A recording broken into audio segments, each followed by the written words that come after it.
Depresión, ansiedad y suicidio son problemas con los que vive nuestra sociedad y que crecen prácticamente en el silencio de quien los padece. No distinguen entre clases sociales, edades o género. Por ello es importante que se ponga especial atención a signos de alerta.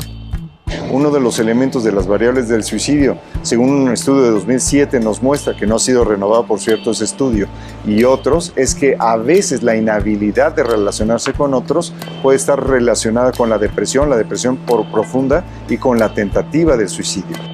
Pero ¿cómo y a quién pedir ayuda ante una situación en la que no solo la salud está de por medio? Puede hacerlo desde un mensaje de WhatsApp gracias a esta aplicación del Consejo Ciudadano para la Seguridad y Procuración de Justicia en la Ciudad de México, donde estableció un chat de confianza.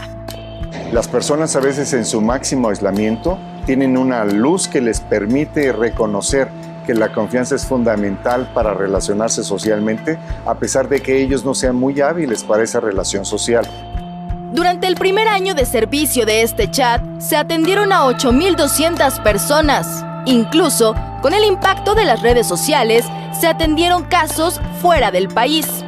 Colombia, Argentina, Estados Unidos, Guatemala, El Salvador y Brasil.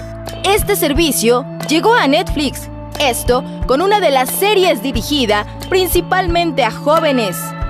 Eso nos permitió conectarnos con una empresa que se llama Netflix, que dijo, ustedes están ofreciendo ese servicio, nos permitirían poner el teléfono que ustedes tienen a disposición de los jóvenes que están viendo este programa que se llama 13 razones por qué, creo que se llama así, o 13 Reasons Why.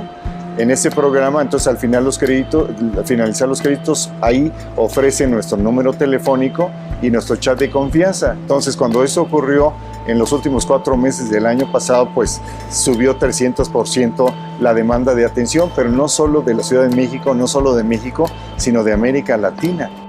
El chat de confianza atiende las 24 horas los 7 días de la semana. Para ello, están al tanto 127 psicólogos disponibles y el teléfono al que usted puede acudir es el 5533-5533. La información que brinde es confidencial y será atendido de forma personalizada y profesional. Feli Carnaya, 21 Noticias.